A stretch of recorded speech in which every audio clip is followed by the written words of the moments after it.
In 1997, Congress made you a promise. Then San Francisco home prices went up 400%, and they never updated it. If you're a boomer or a Gen Xer who owns a home in this city, you're about to get hit with a tax bill that was never supposed to exist. I know, because I'm one of you. Last month, I sat across the kitchen table from a couple in the inner Richmond.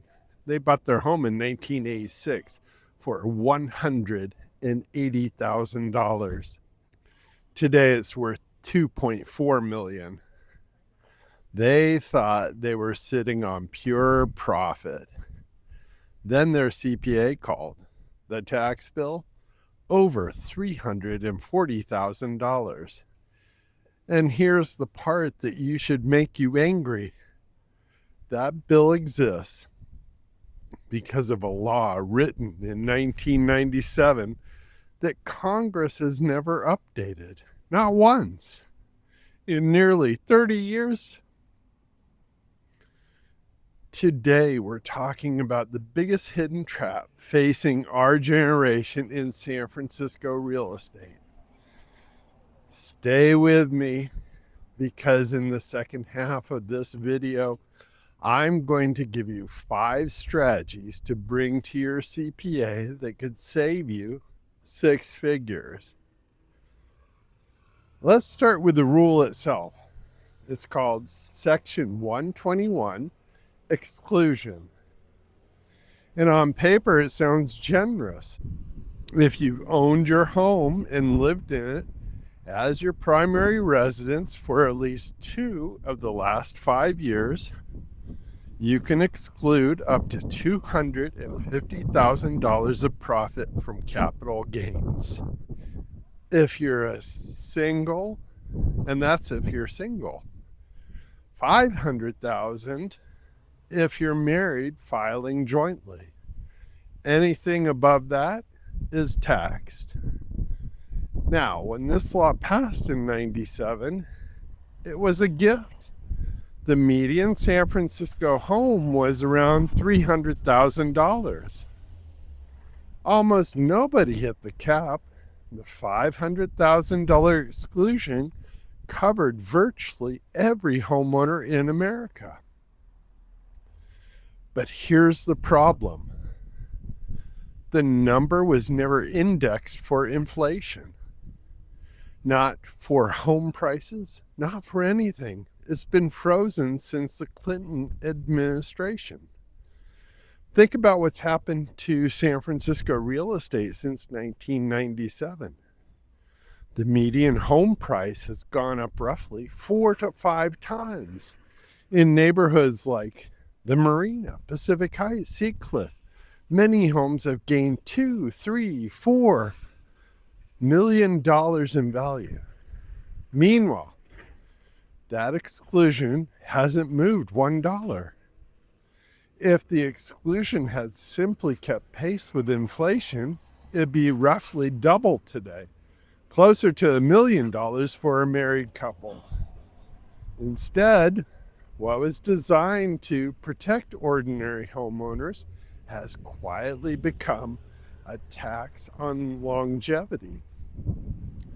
The longer you've owned your San Francisco home, the bigger the trap. I'm David Poulsen, 4th generation San Francisco Bay Area native, 30 plus years in real estate, hundreds of homes sold, and I'm a boomer too. I'm not some 30-year-old agent reading about your situation in a textbook. I will always give you the straight scoop on the San Francisco real estate market, and I'm living the same questions you are. Retirement, downsizing, and what we leave the kids. And before I was a realtor, I was a developer. I've subdivided raw land, built multi-unit projects, flipped commercial buildings. So when I look at a tax problem, I look at it the way a developer does. Where's the hidden value? And where's the hidden trap? Here's who it hits hardest. Not flippers, not investors, but us, our generation. The retired couple in the sunset who raised their kids in that house. The widow in Cow Hollow who's owned since 1979. The folks who bought when Reagan or Carter was in office and did everything right. The very people this law was supposed to protect. Now, quick pause. If you're watching this and your stomach just dropped a little because you bought in 1985 and you know your gain blew past 500,000 a long time ago, don't wait until the end of this video. Call or text me right now at 415-735-6188 or hit the link in the description for a free confidential net proceeds consultation. No pressure, no obligation, just real numbers on what you'd actually walk away with.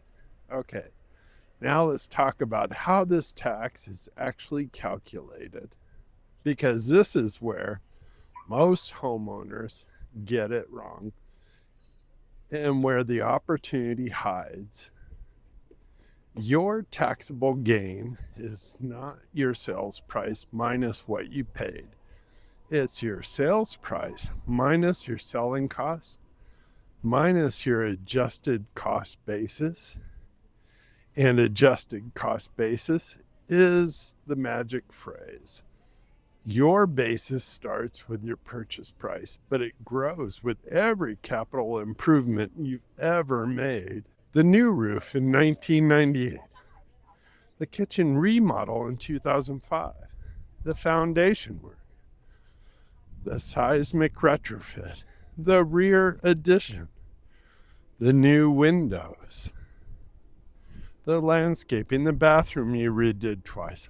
All of it adds to your basis, and every dollar of the basis is a dollar that isn't taxed. Here's where my developer background kicks in. When I evaluate a property, I reconstruct its history, permits, improvements, and what was added and when. Most homeowners have never done this for their own house. They're sitting on a basis gold mine and don't know it. So let's get to the strategies. 5 things to discuss with your CPA. And I want to be clear, I'm a realtor, not a CPA. This is education, not tax advice. But these are the conversations my smartest clients are having. Strategy number 1, reconstruct your cost basis like a developer. Pull your permit history. San Francisco keeps records going back decades. Gather contractor invoices, canceled checks, credit card statements, even your photos. 30 years of improvements on an SF home can easily add $200,000, $300,000, $400,000 to your basis. I've watched a single exercise cut a client's projected tax bill in strategy number 2. The step up in basis. This one is critical for widows and widowers. In California, community property state, when one spouse passes, the surviving spouse generally receives a full step up in the basis to the home's value at the date of death. Translation: decades of gain can disappear for tax purposes, but there's a timing wrinkle. A surviving spouse can typically still use the full $500,000 exclusion only if they sell within 2 years. After that, it drops to $250,000. And if you've recently lost a spouse, the calendar matters enormously. Talk to your CPA before that window closes. Strategy number 3, convert and exchange the Section 121 exclusion for primary residence. Strategy number 3, convert and exchange the Section 121 exclusions for primary residences. The 1031 exchange, which lets you defer all capital gains by rolling into another investment property, is for investment property. But here's what sophisticated owners do with proper planning and the right holding periods. A primary residence can be converted to a rental. And you may be able to combine the exclusion and a 1031 exchange on the same property. I've structured 1031s throughout my development career. Done right, this one is the most powerful wealth preservation move in real estate. Done wrong, it blows up. This one absolutely requires a CPA and a qualified intermediary. Strategy number 4, control your timing. Capital gains rates are tied to your income. An installment sale, carrying back financing and spreading the gain over several years, can keep you out of the top brackets and reduce or avoid additional 3.8% net investment income tax. Selling in a year when your other income is lower can do the same. The year you sell can matter as much as the price you sell for. Strategy number 5, and this is a big one. Don't wait for Congress to save you. Yes, there's a bill, the More Homes on the Market Act, and that would raise the exclusion and finally index it to inflation.